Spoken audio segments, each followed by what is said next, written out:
සලන් 2026 අවුරුද්දේ නම් 6 වසරේ විෂය නිර්දේශ මාරු වෙනවා. එතකොට ඒක මාරු වුණාට පස්සේ තාම අලුත් පෙළපොත් ලබා දීම ගැන ආරංචියකුත් නැහැ ළමයින්ට.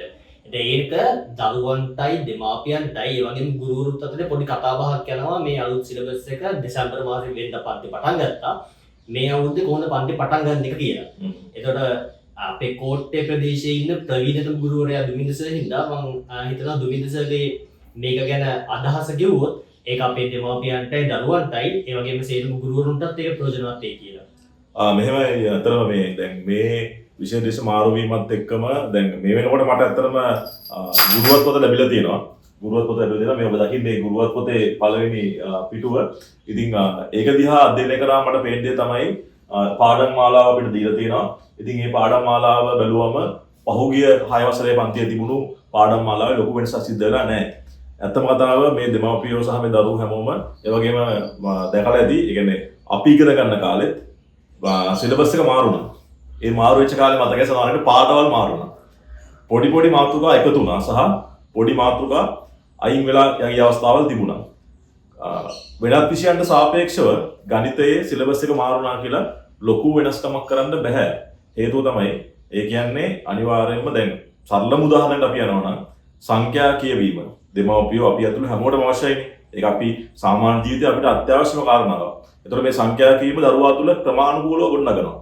මම දන්න විදිහට මම පහ ශ්‍රේණිය උගන්වන්නේ නැහැ. නමුත් මම දන්න විදිහට පහ ශ්‍රේණියේ දරුවෙක් 1000 ගණන් 15000 ගණන් 17000 ගණන් 50000 60000 70000 මම හිතන්නේ 90000 දක්වා වගේ ඉගෙන ගන්නවා. එතකොට අන්තර්ජාතික ක්‍රමයට 100,000 ලංකාවේ ක්‍රමයට නම් ලක්ෂය. ළමයා මුලින්ම ඉගෙන ගන්න තිබුණේ මේ වෙනකොට 6 ශ්‍රේණියේදී. එතකොට මිලියනය ලංකාවේ ක්‍රමයට ලක්ෂ 10. ළමයා දකින්නේ තේරුම් ගන්නේ 6 ශ්‍රේණියේදී. බිලියනය අන්න ආදී කරුණු ටික ළමයාට ගොඩනගන්න ඕනේ 6 වසරේදී. එතකොට මේ විෂය කරුණු ටික මෙතන පැහැදිලිවම කියලා තියෙනවා. මේ තියෙනවා බිලියන කලාපයේත් එක් සංඛ්‍යා කිරීම සහ ලිවීම සම්මත ආකාරය. මේක මේ ආකාරයෙන්ම පහුගිය විෂය දේශේ දෙවෙනි පාඩම විදියට තිබුණා. ඉතින් පෙළපොත් ගැන මට හරියටම තාම අදහසක් ඇවිල්ලා නැහැ. ඒ ගැන මුත් දැනුවත් කිරීමක් නැහැ. පෙළපොත් නොලැබුණත් මම හා සමානව පාසල් වල ඒ වගේම උපකාරක පන්ති ශාස්ත්‍රයේ උගන්වපු හැම ගුරුවරුන්ටම මේ කරුණු ටික උගන්වන්න පෙළපොතක් අත්‍යවශ්‍ය නැහැ. පෙළපොතක් තිබුණත් කරන්න පුළුවන්, නොතිබුණත් කරන්න පුළුවන්. පෙළපොතේ එකම පහසුව දරුවට ගෙදරදී වැඩ කරන්න වැඩ කොටසක් අපිට වෙන් කරලා දෙන්න පුළුවන්. ඉතින් ඒකත් අපිට නම් ගැටලුවක් නැහැ. මොකද අපි සාමාන්‍ය කොහොමද නිබන්ධන වලට යනවා. ඉතින් අපි නිබන්ධනයක් නිර්මාණය කරාට පස්සේ අපි මේ නිබන්ධනය හරහා ඒ අභ්‍යාස කරනවා. ඉතින් මම හිතනවා මේ විෂය නිර්දේශ මාරු වීම ගැන, සිලබස් එක වෙනස් වීම ගැන අපිට ලොකුවට ප්‍රශ්නයක් කරගන්න, හිතට පීඩනයක් කරගන්න දෙයක් නැහැ.